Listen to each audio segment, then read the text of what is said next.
Biblical Bob, Maybe not. Billy Bob. Billy Bob. All Brilliant, brilliant Bob. You didn't say Brilliant that. Bob. Okay, There you that's what go. it's going to be this year. Brilliant Bob. Oh, welcome to everybody to the Hope Interfaith Center. I'm glad that you're here today. I'm glad that everybody's on Zoom. I don't know, can you guys hear me right now? Can you hear me? Oh, yay. Thank you, Susan, for the heads up. Just keep on giving me the thumbs up when I. So this is a great sermon that we're going to have, or a talk that we're going to have, or whatever Michelle wants to call it. So I'm so thankful that you're here, because we just went through, again, for Christians, they went through their resurrection, the death and the resurrection. And so whenever that happens, I point to myself and the Hope Interfaith Center, and then all of us have our own specific deaths, whether that's self-esteem, whether that's a loss of someone, whether that's a loss of a job, whether that's just a loss of a friendship, whatever it is. We go through these deaths, and certainly go through the resurrection. And so, so the first thing I'm going to tell you, because this is about death and resurrection, I took my husband's joke book. Now, you probably won't see this in another church, but I did take my husband's joke book, the best books ever. And when Melissa and I work, and Joe and I work together, every day we write on the sheet of paper, best day ever. And then we kind of write down the tasks for the day. But every single day, for many years, we've been doing the best day ever. So these are the best jokes ever. So this is one about death. And I hope I remember. So a man calls his attorney, his clergyman or woman, and his doctor. And he said to all of them, you know, I'm going to die soon, so I have something to give all of you. And so he handed them each an envelope, and in the envelope was $100,000 in cash. And he said that when I die, I want you to sneak those envelopes into my coffin before they bury me. And they all said, well, why do you want to do that? And he says, because I want to make sure that I have some money when I get to the other side. And so they all agreed, okay, that's kind of weird, but okay, I'm going to do that, I'm going to do that. And so on the day of his death, sure enough, they all walked up, and they put in their envelopes in the coffin, and they buried him. And so the next day, the three guys, because they're all friends, got together, and they started drinking. They started drinking because they were celebrating the life of their friend. And so the lawyer finally said, I have to make a confession to you guys. I put an envelope in there, but I only put $8,000 in there, and I kept the rest. And everybody kind of looked disgusted at him. And then the doctor said, well, don't feel bad, I did the same thing. I put only a few dollars in the envelope, and then I kept the rest, and I'm going to give it to an organization that needs the money. And the clergyman said, I am disgusted with you guys. How could you possibly do that? He said, I took that $100,000, put it in the bank, and I wrote out a personal check for $100,000, and I put that in there. And so I thought that was funny, very funny. So, so here we are. So just for a moment, let's bow our heads or look up to the sky or just open up your hearts and let's do a prayer. Mother, Father, God, and Father Almighty, maker of heaven, and of course this sweet earth, we do invoke thee, and we certainly invite thee into this sound, sacred circle that we are having here today. And we ask, oh so most humbly, to be connected to the divine truth, to our heart center, to our sacred real estate that's inside of your chest beating right now. It is the highest real estate that you will ever own, is your sacred heart, your sacre-cœur within your heart. And so here in this sacred circle, on this delightful and beautiful day, open up your hearts, receive the divine, feel the divine, and know the divine that is within you. And that we are here today to receive, acknowledge losses, and also the resurrections that we might be all going through, or perhaps we've already had. Today we will celebrate our losses as well as the resurrections that we are personally going through or perhaps have already gone through. So just allow that to enter into your souls, into your heart, of your own personal losses, whatever that might be. But then if it feels comfortable, with your heart wide open, I want you to put a smile on your face and feel the resurrection. Feel those who you have lost in the wind. Just feel the resurrection. And so it is. Amen. We are so lucky to have Laura Turk here, who is going to give a reading or a talk about a friend of hers who I knew, Diana Manahan, and she's going to speak and read a little bit from her book. This will be our reading today, Laura Turk.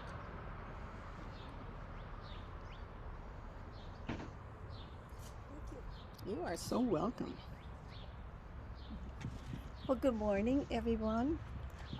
John Brady just described me, and honestly, he did such a good job. He said, "You've always been one to color outside the line."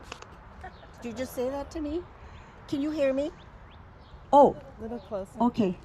So anyway, Hope asked me to do a reading out of a book that was written about my wonderful friend, best friend, Diane Manahan.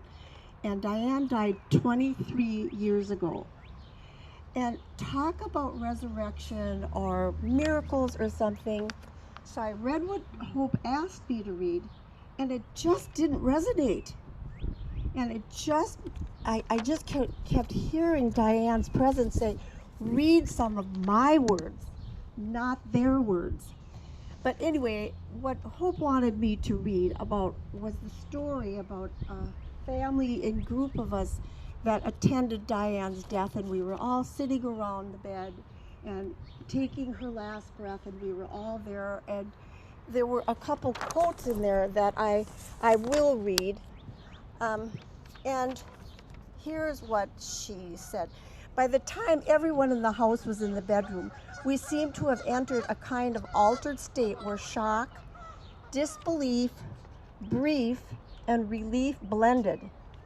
Tears flowed and ebbed and flowed again, and Tessa, who was her little 3-year-old granddaughter, climbed up on the bed, sat next to Diane, and wasn't sure if she understood what was going on. But as she broke into sobs, it was clear that she knew her grandmother had gone. Other families crowded on the bed until it was afloat of love and grief. Isn't that a lovely quote? But anyway,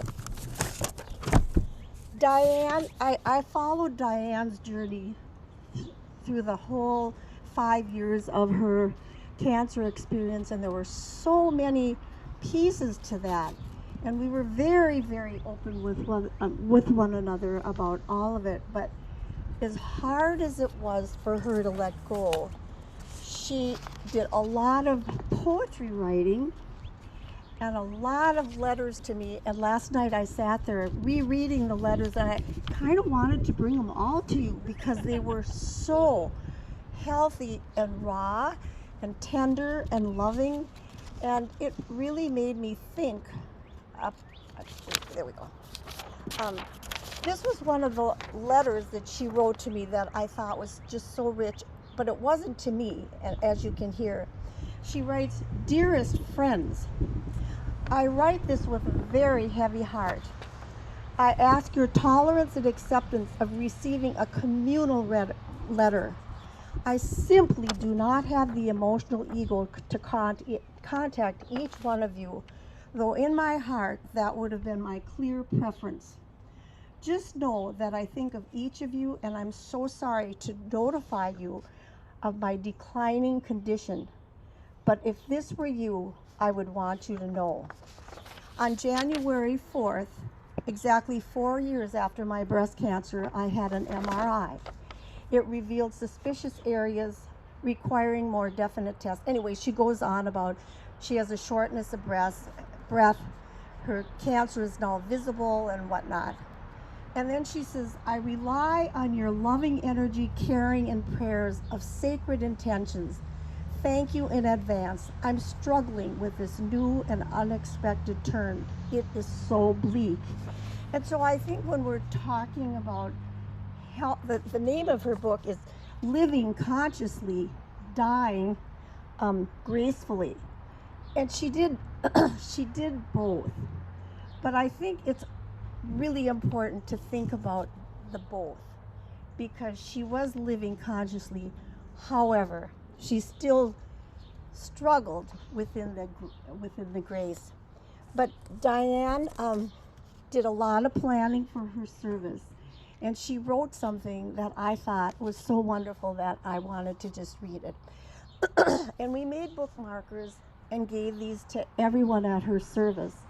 And in it she writes, my intention is to live out in full color, live with passion, ignite ideas, laughter, wonder, and kindness, spreading hope in times of darkness. I knew that human nature is noble, tender, longing, and striving. We are all connected.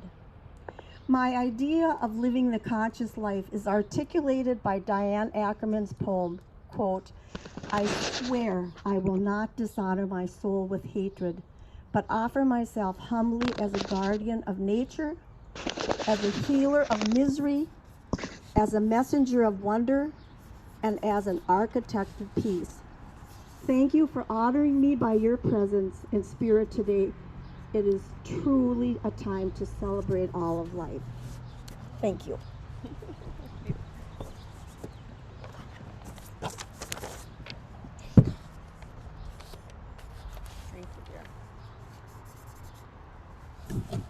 Thank you, thank you, thank you. I'm going to let that, and sometimes we move too quickly.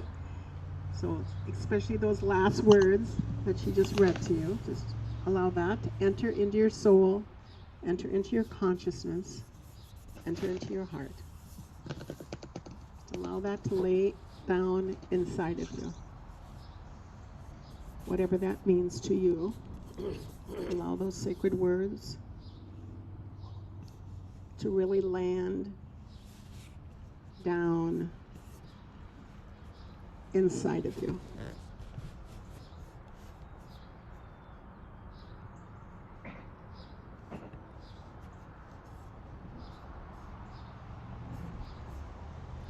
Now, just for a moment before we go to Michelle, what I would like you to do is invoke and invite any loved ones that are on the other side to come and join you right now. That can also be a beloved animal. Someone's here today and was telling me about her loss of her animal. That can be a friend, it can be a neighbor. Just invoke and invite them to be with us today. The reason why I asked Michelle Kaiserhoff to speak to us today is because she is an author, she is an artist, she loves music, she loves to dance. I learned about that from her. She is dedicated to helping people understand that we are not alone. And so she gave the Hope Interfaith Center some books, and we do have some books that she will sign later. And she graciously is giving those. She usually sells those. Graciously giving those to you if you have someone that you've lost, or you know of someone that has lost someone, and that she's willing to sign it after she speaks. I personally gave this to a gentleman that my husband knew. I really didn't know the gentleman that well, but Paul knew the gentleman, and his wife had just instantly died in church. And he was grieving. And then he came, so Paul had given that, and he says, Janice really wants you to read this book. I think I told you this. And then I saw him at Panera, and he said to me, he said, you know how many greetings I get or books I get about grief and loss? And he says, I think I probably read about 12, because he was hurting. He said, the one book that made me feel, believe, and know that my beloved spouse is with me every day. And that was Michelle's book. So that is the reason why I asked Michelle to come and speak on death and resurrection. So I'm going to hand this over to you. You can tell them about yourself. Thank you. I'm going to stand over here if that's okay, just so. Great, thank you. Yep. Okay. It's spring, and I'm going to need to put my sunglasses on because they're prescription, so I can read my notes and stay on track, because I'm quite chatty, so I could go off course really easily. During this time of spring, I sat outside this morning and I just listened. I actually, when I walked out my door, I saw that 2 finches had tried to build a nest in my flower arrangement that was hanging on my door from winter. But the nest had fallen out of the arrangement and was sitting on the ground, and I was so bummed. I felt terrible. But then I was like, I know what I'm speaking about today. And it was so appropriate, because I realized when I wrote the book, I should say way after I wrote the book, that we don't just die, we lose, we grieve. It's not always about someone crossing over on the other side. We always experience losses that aren't, I don't want to say physical, because they are physical, but we have to. So what the first sentence that came to my mind is that today we see both birth and death and rebirth. And then I was like, okay, so is it more rebirth and then rebirth? Because, you know, our soul is just constantly evolving. And so that was kind of my first initial thought this morning, and I want you just to think about that a little bit as I share a little bit of my story, because there's no real definition of rebirth, and we need to really dig into that a little bit.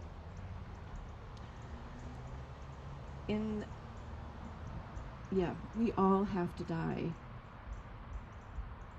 to be reborn in some way, shape, or form, in order to be reborn again and again. So my intro to death was when I was 4. I saw my father giving my sister, who was 18 months old, mouth to mouth because she had drowned in a pool.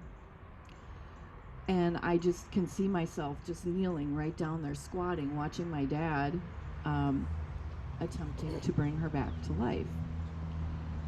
And my mother shares with me that on the way home, we were all very silent. Just, there was my sister, or my brother, myself, my mom, and my dad. My sister was not with us, and it was very, very quiet. That was my first introduction truly to death. And as I grew older, I felt like, where is she?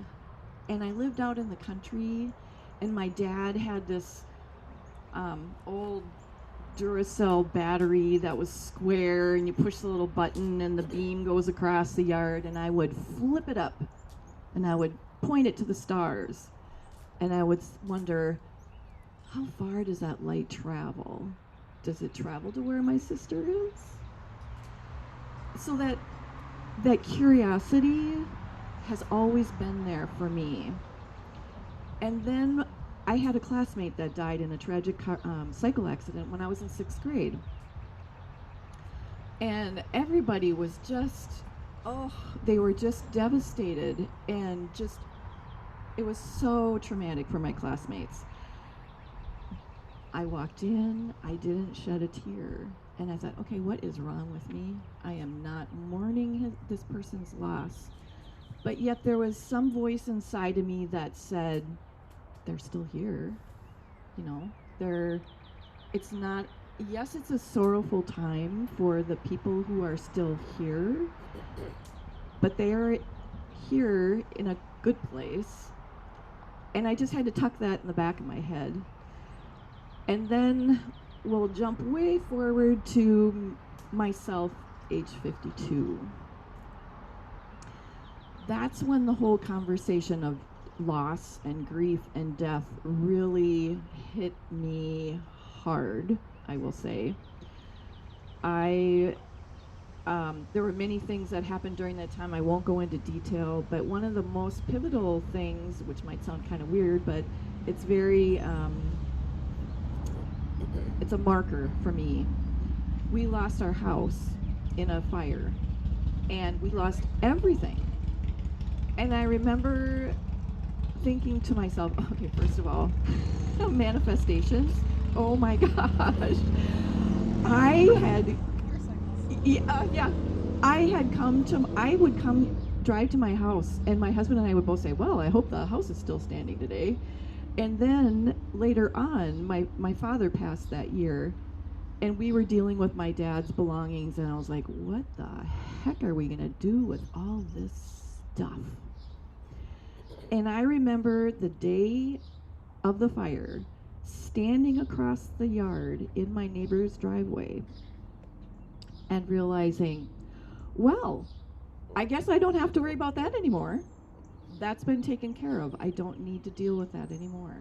And it was just this very bizarre experience to say, okay, everything helps everything. I mean, there's so many mantras that I've kind of learned through the years that they just keep popping up. And being aware of my thinking process has been one of those major things to learn. But at that time, the reason why I'm sharing that story with you is because it was an opportunity for me to identify in a new light who I am. I had to start from square one. Yes, I had my being. Yes, I had my spirit. But how did I identify with that? How did I present myself? Was I in my skin? Was I authentic to my skin? Or was I not allowing myself to grow in the process that we all do through time? So during that same time, my husband was dealing with cancer when we lost our house. And it was the most profound, beautiful time actually for us, because we worked together as a team to build this home. He infused it with his love. And he was with me in that home for 2.5 years. And then it was time for him to cross over. It was a very short amount of time. But it was what it was supposed to be. And I really struggled with him being so young when he passed. But I know that his journey in that body was done. He had done what he was supposed to do. And I had to be okay with that. And then I had to have, again, my own rebirth, because now it's just me. I need to decide, who am I? In a couple months after Dale passed, I could write a book on the serendipitous moments and the messages that I got from my husband while he was on the other side. The first one starting with running water in the bathtub that had not been run for months. And after that, there were many times when my phone would bling. You know how you get those "you got mail" blings? I started getting those in very interesting times. And I would always go back to my phone to look to see if I had a message, and there was nothing there. So I realized that was his way of communicating with me. In the same year, 2017, I went to my girlfriend's house to help her get ready for a wedding. My husband and I had our second grandson, who was going to be born in August, and this was the end of July. And I always bring my journal and my sketchbook along with me pretty much wherever I go. And I went into the park on my way home, one that we had camped with our children with a couple of times. And I thought, gosh, okay, Dale's only known one grandson, and he was only a year old when Dale passed. How are they going to know him? So I proposed the question to him. I said, what do you want your grandkids to know about you? And so I just sat there in the park on a bench and just was quiet. And some people question this. I don't. As Hope and I were talking about the other day, there is belief, there is truth, and there is knowing. And I knew at that moment that Dale was sending me a message. And I wrote for 5 minutes, and what is in that book is Dale's message. It is the most loving letter that anybody could ever write to someone on this side from that side. And when he wrote it, it was more for the littles. So he said, "I love you, little one." And the only thing that I changed in the text of the book was changing little to dear, so that it is more encompassing for all of us to be able to take that message in. And the book truly has a life of its own. I have been testament to that time and time again. And so it's such a Recording in progress. 18 months. So we have a connection between our losses. We all do. It's a connection of all of our losses, a connection for all of our resurrections. And so now, Mr. Bob, you're going to be playing a reflection song. Or will you play? I don't want to tell you what to do. I just changed it after listening to her. Yeah.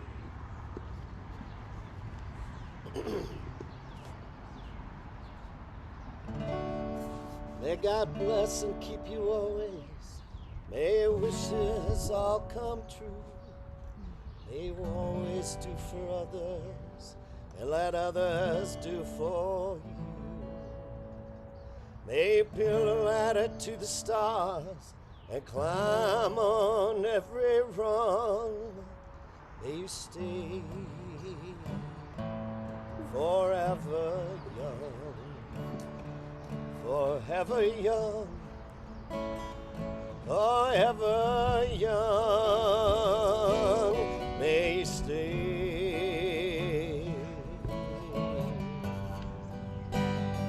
forever young.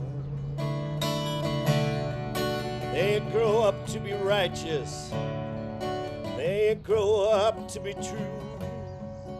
May you always know the truth and see the light surrounding you. May you always be courageous. Stand upright and be strong, and may you stay forever young, forever young, forever young. May you stay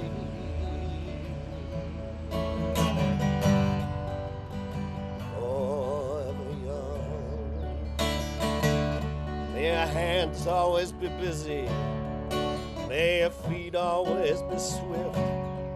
May you have a strong foundation when the winds of change shift. May your heart always be joyful. May your song always be sung, and may you stay forever young,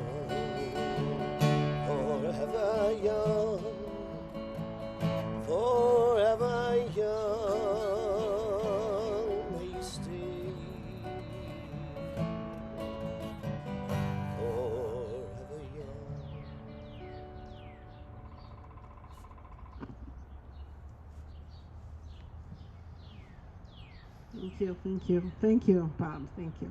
Again, just allow all of that. Allow Michelle's words. Allow the song. All the words to come and sink into you.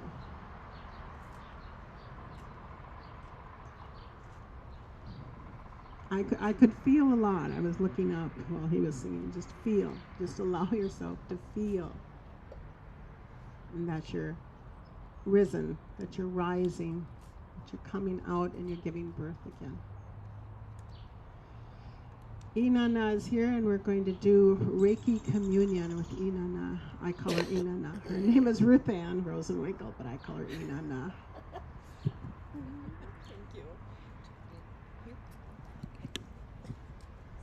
Oh, good morning, good morning.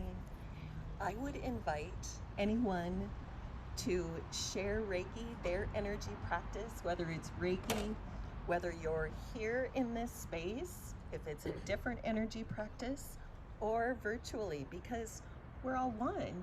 And when we're sharing virtually, we feel it here. And as we share here, anyone that is virtually with us or watches this in the future, it will continue to flow. So I would invite you to share your energy, your own energy. If it feels comfortable for you, if you'd close your eyes, place your hands either up to the sky, on your legs.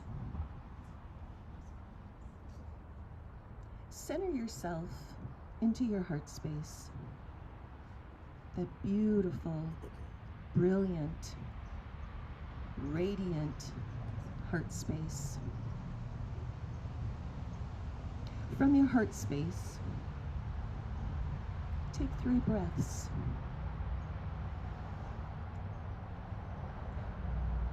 Breathing into yourself.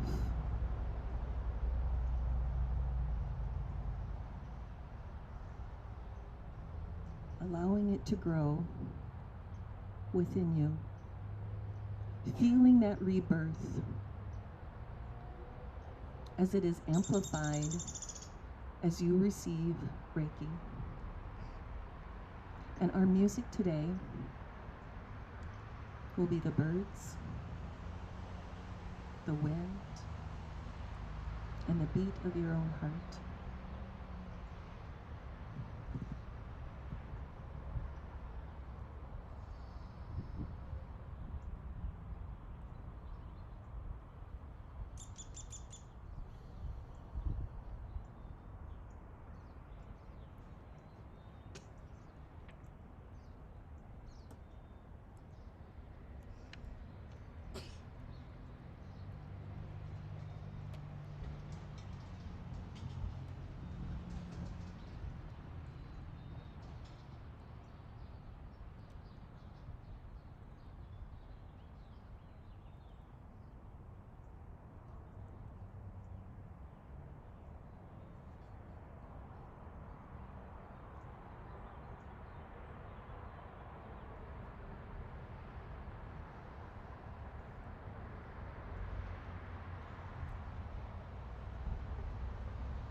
as you continue to breathe into yourself. Feel the radiance of the sun. That is your radiance. Listen to the song of the bird and the birds that are giving you and reminding you of your song.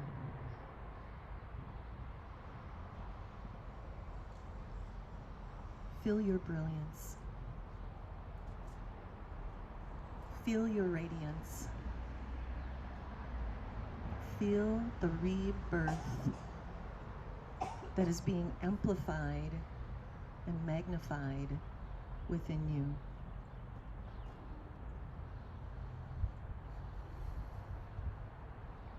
When you are ready, again, take a few breaths from your heart space, breathing into yourself, feeling the earth below your feet, the chair that you're sitting upon, the breeze upon your face.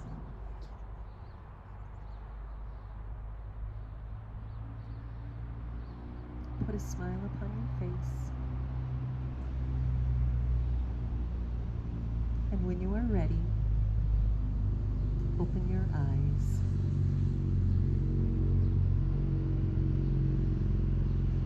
Namaste.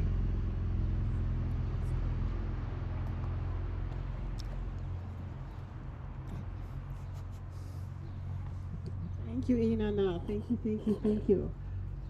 We have a blessing, a benediction. And what I would like, if the kids would like to help me give the benediction. And, you know, I'm going to say I'm not forgetting names, but it's hard to retrieve names.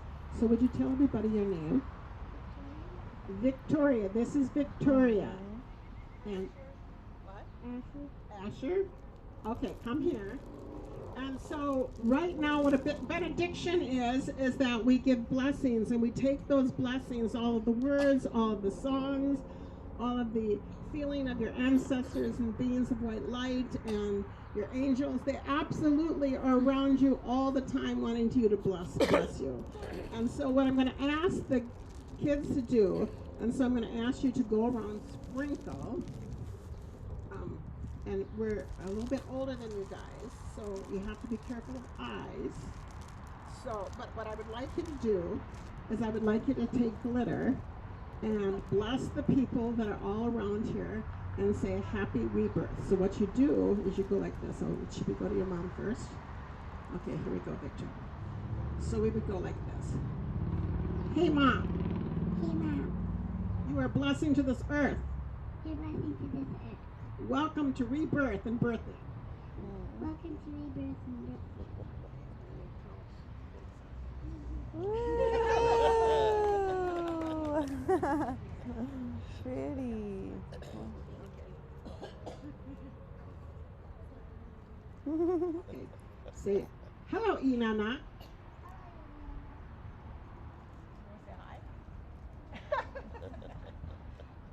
Here's your blessing. Blessings to rebirth. here's your blessing. Welcome to rebirth. Okay, Victoria, feel very good. You're getting blessed. Mom's getting it. Okay, do you want to bless your mama? Okay, talk to her. Say hi, Mom. Hi, Mom. I want to bless you. God bless you. Welcome to rebirth and birthing our new. Miss, thank you. This is Bob. Hi, Bob. Welcome to rebirth. And this is Michelle. Welcome to rebirth. Okay, come on over here to the computer. Say hi, everybody. My name is Victoria. Hi, everybody. My name's Victoria. And I don't know all of your names, but I don't know all your names, but I want to welcome you to rebirth. but I want to welcome you to rebirth. And then just spread the, don't put it on the computer, but just kind of spread. There you go. There you go. Thank you. Thank you. Thank you. Oh, we forgot someone. I am so sorry. Oh, Victoria, I'm Don. Hi, Dad. Welcome.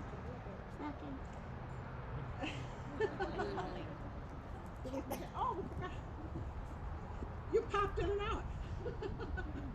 This is Holly. Hi, Holly. Welcome Woo! Some of you got a lot of fairy dust. Okay, one more person over here. Did you do Michelle? Okay. Oh yeah, Asher too. You want to go to bless him?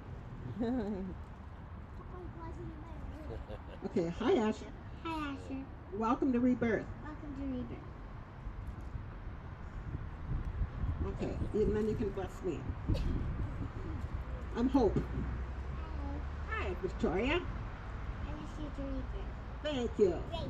Yay! Thank you, everybody. Thank you, thank you, thank you. We want you to take this message, open up your heart, take this blessing, send sparkles all over the place like she's doing. That's exactly what I would do, Victoria. Thank you for your help. And so we're going to be closing with one more song. Remember that at the Hope Interfaith Center, we have lots and lots of classes here that will help you engage your heart and move it so much that you want to go out there and tell everybody about your heart. Not about the Hope Interfaith Center, but you want to go out there and you want to open up your heart and you want to tell everyone they are a blessing to the world. The resurrection has occurred. You are all rising up into the beauty of who you are meant to be. And so our closing song, Mr. Bob. There's a dark and a troubled side of life. There's a bright and a sunny side too.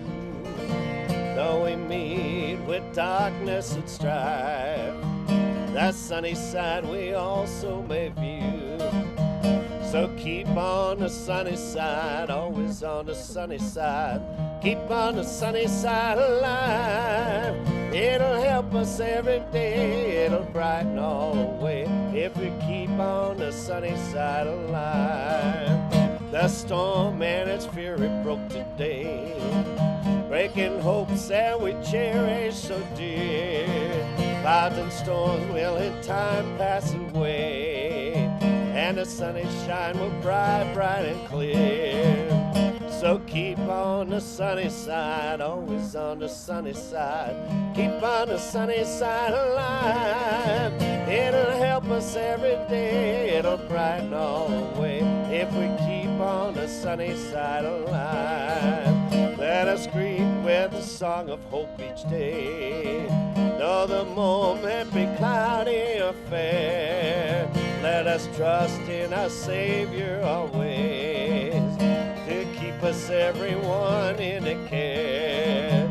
So keep on the sunny side, always on the sunny side. Keep on the sunny side alive. It'll help us every day, it'll brighten all the way if we keep on the sunny side alive. If we keep on the sunny side alive. Yay! Thank you everybody for coming. Thank you, Michelle. Totally and completely remember, she has books over there. She's willing to sign those for you. Even if you feel like it's not for yourself, just as when she gave us the book, I knew immediately the people, someone had just had a miscarriage, and I gave another book to that woman who had just had a miscarriage, and she profoundly loved it. So please stay and get an autographed book if you like. Thank you. Every second Sunday of the month, we have our service here. Hopefully it's delightful, and we always have it underneath grandmother trees. So thank you, Laura. Thank you, Bob. Thank you, Michelle, or Melissa, for helping me.